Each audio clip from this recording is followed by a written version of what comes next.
Hi friends, मी विद्या. स्वागत आहे तुमचं माझ्या न्यू ब्लॉग मध्ये. तर आज मी माझं संध्याकाळचं रुटीन तुमच्यासोबत शेअर करणार आहे.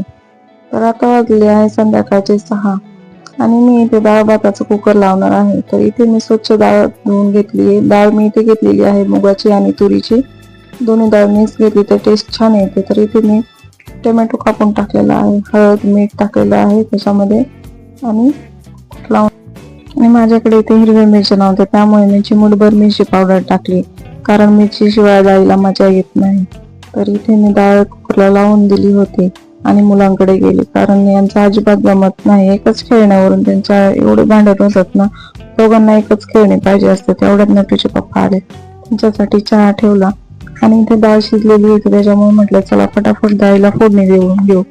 कारण नटीचे पप्पा असतात तोपर्यंतच मी काम करून घेते, नंतर मुलं मला काहीच काम करू देत नाही.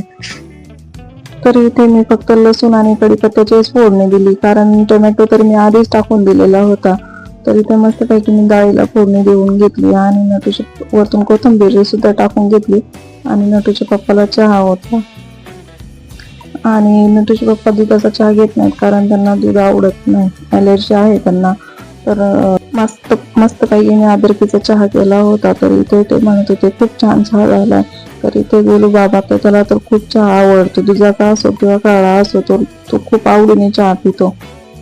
कोणी जरी चहा पिता असला तरी त्याला चहा पाहिजेच असतो. तर अर्धा कप चहा त्यानेच इथे पिऊन घेतला.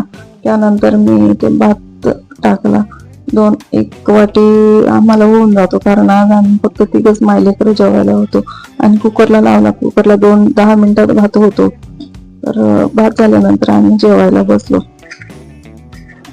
डाळ भात खाल्ला. आणि आम्ही रोज जेवताना तारक मेहता बघतो. कोण कोण जेवताना तारक मेहता बघतो कमेंट मध्ये नक्की सांगा. तर व्हिडिओ आवडला असेल तर लाईक करा, कमेंट करा, शेअर करा, सबस्क्राईब करा. Bye bye.